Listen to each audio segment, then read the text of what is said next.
When you hear us say severe weather, you probably think about tornadoes and thunderstorms. But flooding is also a form of severe weather, one that Fort Wayne sees a lot of and is uniquely prepared to handle. Through the park system, we have a lot of acreage that is designed to flood.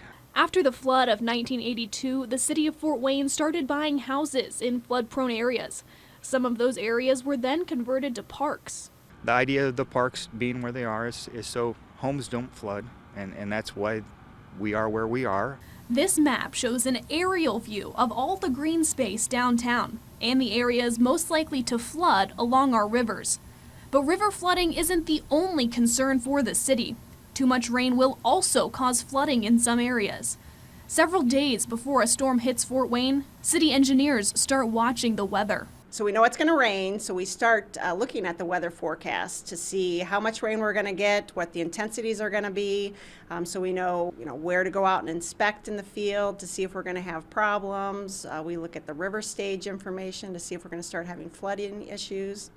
We start getting concerned if we see the intensities over 0.3 inches of rain. They also need to make room to hold all the extra water. If we see a rain event coming, we try to make sure our ponds are as low as possible. Basically, this is a storage facility for combined sewage overflow. In the event that we get a large rain and the plant has reached its capacity, we have two of these ponds like what's behind me.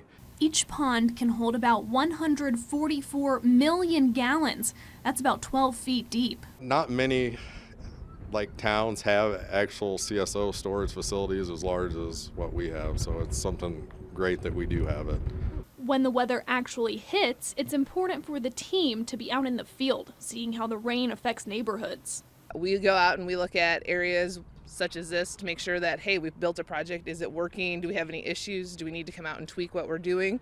We look at areas that do have problems we know need some kind of improvement. We go out and check those and see what's going on. Engineers are also closely monitoring levels at the plant, how much water is being pumped, and rainfall across the city. But basically, all of the bar charts are how much rain we had received as a city. So you can actually zoom in and you can see, which areas of the city received more rain. This information then too, we go back after a rain event and we can start correlating different conditions we saw in the field, different events.